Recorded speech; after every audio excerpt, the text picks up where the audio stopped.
vários relatos históricos que mostram que os apóstolos, eles batizavam também crianças. Atos 2... Mas Atos 2 não é uma igreja, né?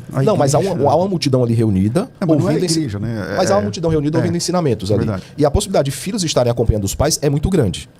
É muito grande. E esses filhos que acompanham os pais, dizer que a promessa também é para eles, você pode até dizer, mas eles não foram batizados nesse momento, mas há uma promessa muito clara que os filhos também estavam contemplados pelaquela promessa. Olha que interessante. Até puxando aqui em Atos capítulo 2, nós temos o versículo 39, né? Pois para vós outros é a promessa, para os vossos filhos. Qual promessa?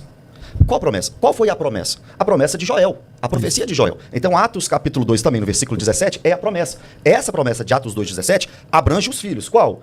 Que derramarei do meu espírito sobre toda a carne. Olha como é que abrange os filhos. Vossos filhos e vossas filhas profetizarão, vossos jovens terão visões e sonharão vossos velhos. Essa é a promessa. A promessa do Espírito Santo é para vocês que estão ouvindo aqui, é para a geração futura, é para os filhos de vocês, para aqueles que estão longe, judeus e gentios, para quem o Senhor chamar. Então a promessa não é a promessa do batismo. A promessa é a promessa do Espírito Santo. Só terminar aqui esse 41.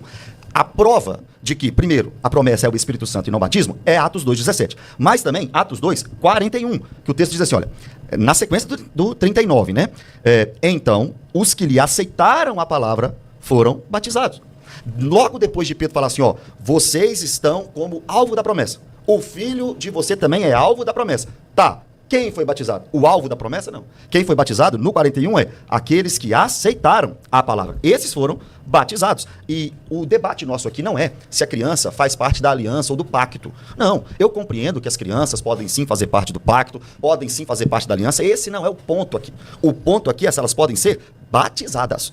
Porque para fazer parte do pacto ou de uma bênção externa de Deus que abençoa a igreja, etc., as crianças podem estar ali. Elas podem receber esta graça, esse favor de Deus e etc. Mas para fazer parte do povo de Deus, essa criança, você vai concordar comigo, ela precisa, talvez você vai dizer assim, né, ser uma eleita, né? Mas ela precisa crer no Senhor. Como é que eu faço parte do pacto, da aliança? Como é que eu entro na aliança? Eu estou hoje ímpio, morto nos meus delitos e pecados. Nasci assim, Salmo 51, Salmo 58, como é que eu entro no pacto? Não é através do batismo. O batismo não coloca ninguém no pacto, nem a circuncisão. Na verdade, o que coloca a gente no pacto de Cristo, na aliança que nós estamos hoje, é a fé em Cristo Jesus. Então a criança, para ela fazer parte do pacto, ela tem que professar a fé em Cristo Jesus. O irmão Samuel, reverendo, né? Reverendo. Não, o irmão. Respeito. Respeito.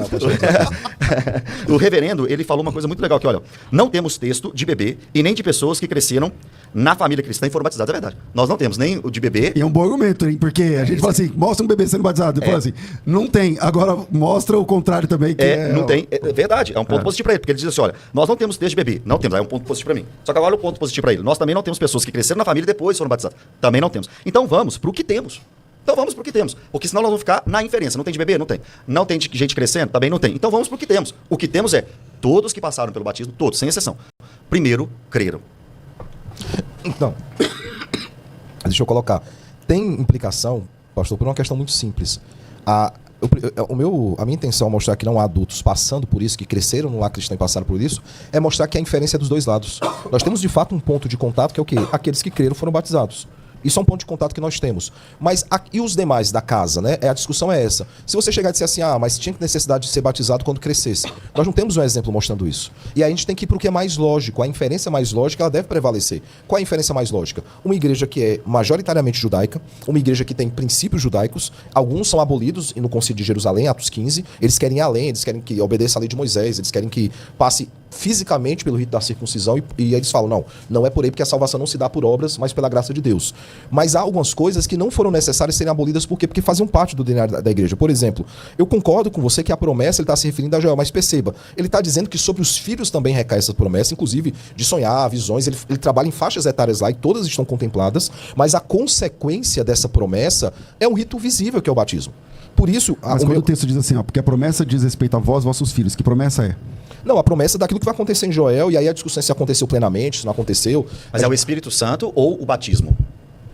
É Deus trazendo para si um povo que é propriedade sua. Que essa é a perspectiva aliancista. Deus tem um povo seu, e há vários textos, a gente não vai entrar aqui em questão de eleição e tudo mais, mas há vários textos, inclusive Mateus. Mateus fala que o reino foi preparado desde a fundação do mundo. A perspectiva de um povo que é seu. E esse povo que é seu, ele é separado, ele é selado de uma forma, que é por meio do batismo. Tanto que essa visão está tão entranhada nos dois lados que os nossos filhos até por fé nós cremos que pertence ao Senhor, que muitas igrejas apresentam seus filhos. Se você olhar o rito da apresentação, ele é praticamente um batismo sem água. Você olha pela criança, diz que é do Senhor, o Senhor cria nos teus caminhos. É a mesma oração que é feita no batismo infantil. Porque há um aspecto, sim, da fé que é professada, quando, por exemplo, você percebe que dentro das igrejas reformadas, a criança, quando ela atinge a idade da razão, ela pode manifestar fé, ela vai fazer a sua pública profissão de fé.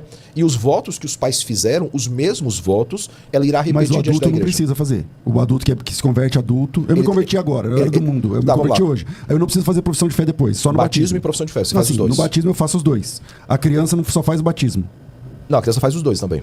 Como um bebê vai fazer profissão Tá, de fé? vamos lá. A diferença é essa. Você chegou lá na nossa igreja agora, tá? Com seus 40 anos, tá bom? 36. 36, você chega lá. Minha idade. Você vai fazer os dois ritos juntos. Você vai primeiro publicar a sua fé e, como consequência da publicação da sua fé, você vai ser batizado. Ok, tudo bem. Os Beleza. pais, o que é que acontece com os pais? Nesse caso, é Os credobatismo. Os pais professam... Isso é credo... Não. Isso. É o credobatismo. Eu estou sendo Tá. batizado mediante o que eu creio. Tá, mas é feito numa igreja presbiteriana que é pedobatista. Porque ele já tem condição de fazer os dois. Não, assim, a presbiteriana é pedobatismo, porque além do credobatismo, ela também batiza criança, mas ela também batiza através da crença. Sim. É porque eu não gosto do termo credobatismo, porque parece que no pedobatismo não tem crença, e há crença. A crença é dos pais. Os pais se colocam diante do Senhor e dizem o seguinte: eu creio que pertence ao Senhor, por isso eu estou colocando ela diante. Deixa eu tentar resumir numa frase. O credo batista, quando ele se coloca diante da igreja, ele diz o seguinte: eu pertenço ao Senhor, logo eu me batizo. O Pedro Batista entende duas coisas, que não somente há um testemunho dos pais dizendo essa criança pertence ao Senhor, como o próprio Deus afirma, ela pertence a mim.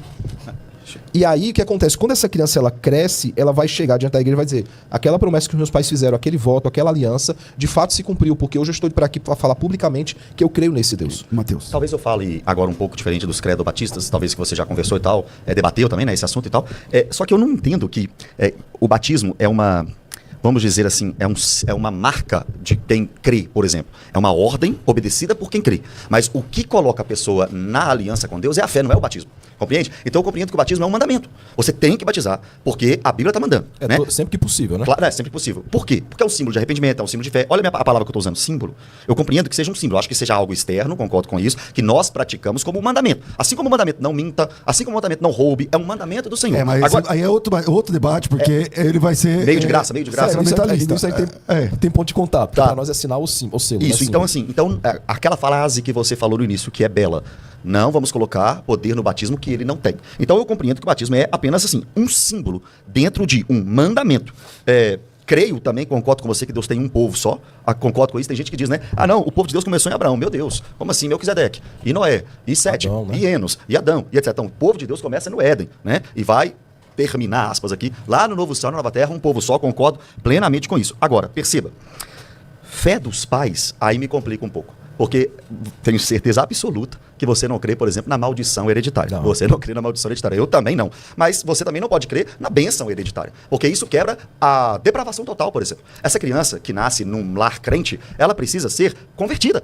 Ela precisa se arrepender dos seus pecados, se arrepender em Cristo. Ela precisa conhecer a Jesus, conhecer o plano salvífico, porque ninguém é condenado por tabela, nesse sentido que eu estou falando, mas também ninguém é salvo por tabela. Então, como é que eu posso usar a fé dos pais para professar para a minha criança que ela crê e, pior na minha visão, batizar essa criança com a fé dos pais?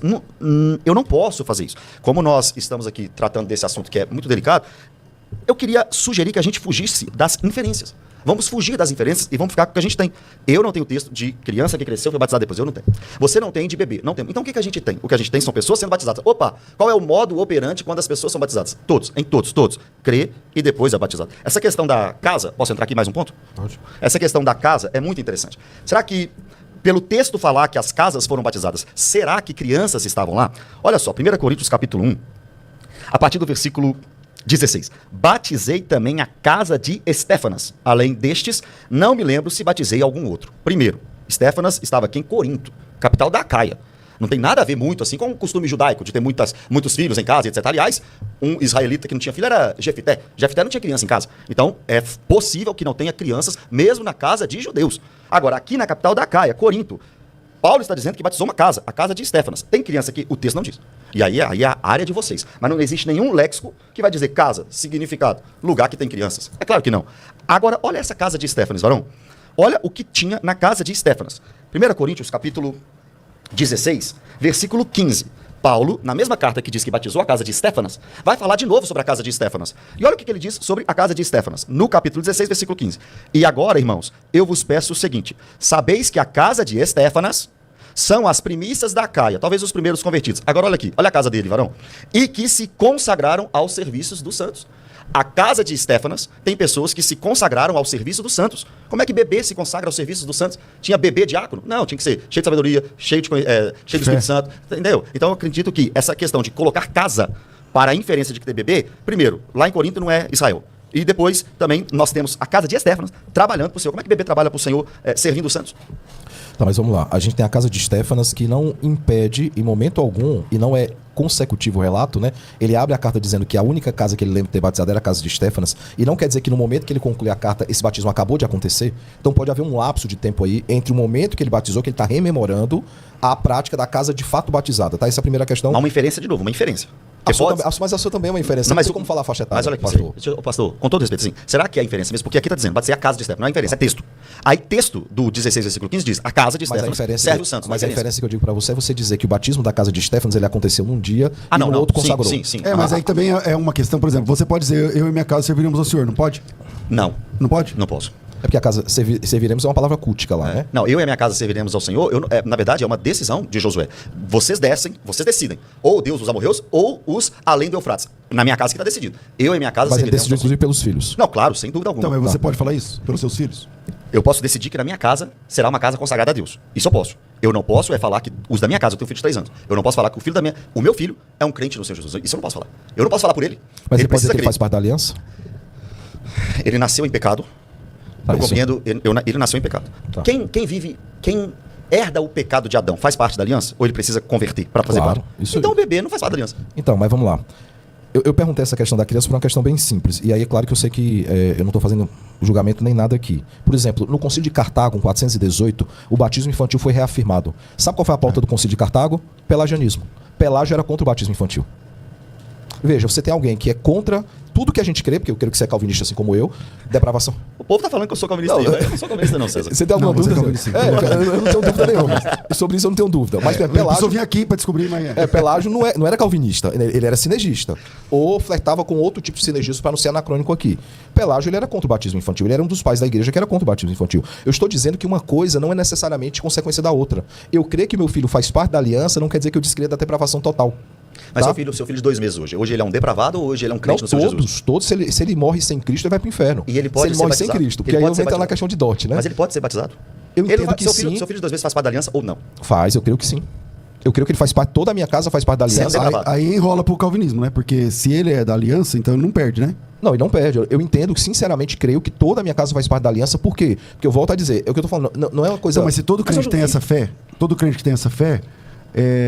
acaba com a depravação total, né? Não acaba, porque uma coisa não tem nada a ver com a outra. Você tem a natureza do homem, que é totalmente depravada, e você tem a solução... O eleito, o eleito, ele é eleito quando? Antes da fundação do mundo. Mas então o ele eleito, nunca foi ele depravado. Não. Ele é eleito? Pastor César, todos nasceram em pecado. Isso não tem o que discutir. Eleito ou não eleito, todos nasceram em pecado. Tanto que a necessidade de regenerar. Regenerar é pegar alguém que é morto em seus delitos e pecados e trazer novamente à vida. Não tem uma discussão sobre isso. Eu entendo, todos vão entender da mesma forma que, mesmo sendo todos depravados, Deus elege um povo, não por mérito humano, mas por mérito de Deus. Mas você acredita que a pessoa não perde a salvação, Creio certo? que não perde a salvação. Ok. Essa pessoa X, não importa o nome, essa pessoa X, ela foi eleita quando? Antes da fundação do mundo. Então, ela foi salva antes da fundação do mundo. Ela foi eleita e salva antes da fundação do mundo e isso é efetivado no tempo presente. Ok. Então, como que ela, antes da fundação do mundo, ela foi salva? E como que ela é totalmente depravada? Naquele momento ela é salva ainda? Ela é depravada e salva? Eu só entendo o conceito do já e ainda não, né? O já e ainda não deixa claro, por exemplo, que uma criança nasce, um adulto, um velho, nasce totalmente depravado e que, sendo eleito, em algum momento Deus vai tratar com o seu coração e vai regenerá-la. Uma coisa não exclui a outra. Eu não quero falar... É que vai trocar o assunto. Eu não quero colocar palavras na sua boca de jeito nenhum. Eu quero só entender. Você me disse que você crê que o seu filho faz parte da aliança. Os meus filhos. Os seus filhos. E eles são eleitos do Senhor. Creio piamente. Tá, você crê, mas porque você é um eleito? Você é o eleito, seu filho são eleitos? Não. Porque eu entendo que Deus trabalha com pactos e pactos envolvem, na construção bíblica, casas. Mas olha que interessante, tem muitos textos na Bíblia que mostram pra nós gente que era povo de Deus e os seus filhos não. Ó. Noé era povo de Deus e seus filhos não. Josafá era temente a Deus, Jeorão, seu filho, não. Morreu sem deixar saudade. Samuel foi temente a Deus, Joel e Abias não. Acás foi mal, porém Ezequias foi bom. Mas, pastor Mateus, eu ainda nem entrei no meu argumento ainda. Eu estou respondendo, mas deixa eu só colocar uma questão. Você não pode criar uma normativa bíblica pelas exceções.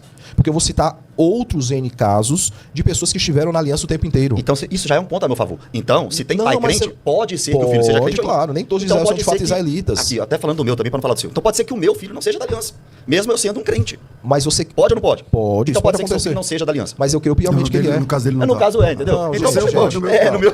Mas ó, eu fiz injustiça, fica com o seu tempo aí. Não, fica à mas eu vontade. creio piamente e todos nós, vocês fazem essa mesma oração quando o filho de vocês nasce. Senhor, Claro. toma conta, Sem cremos dúvida. que é do Senhor. Claro. Todos Sem fazem a mesma dúvida. oração. Então, assim, nesse ponto estamos no mesmo barco. Qual é a grande questão, por exemplo, da casa? Você tem outros textos também, como o carcereiro de Filipos, que fala que tu e a tua casa, né, crê no Senhor Jesus e será salvo tu e a tua casa. Ele estende não apenas para o carcereiro, mas para a casa do carcereiro inteira. E aí você tem que supor, todos eram adultos e tal. Você fala assim, mas não era uma casa judaica. Gente, há costumes que eles perpassam o judaísmo. Por exemplo, há costumes que até hoje, quando eu vou convidar você para uma festa, eu vou colocar pastor Mateus e família.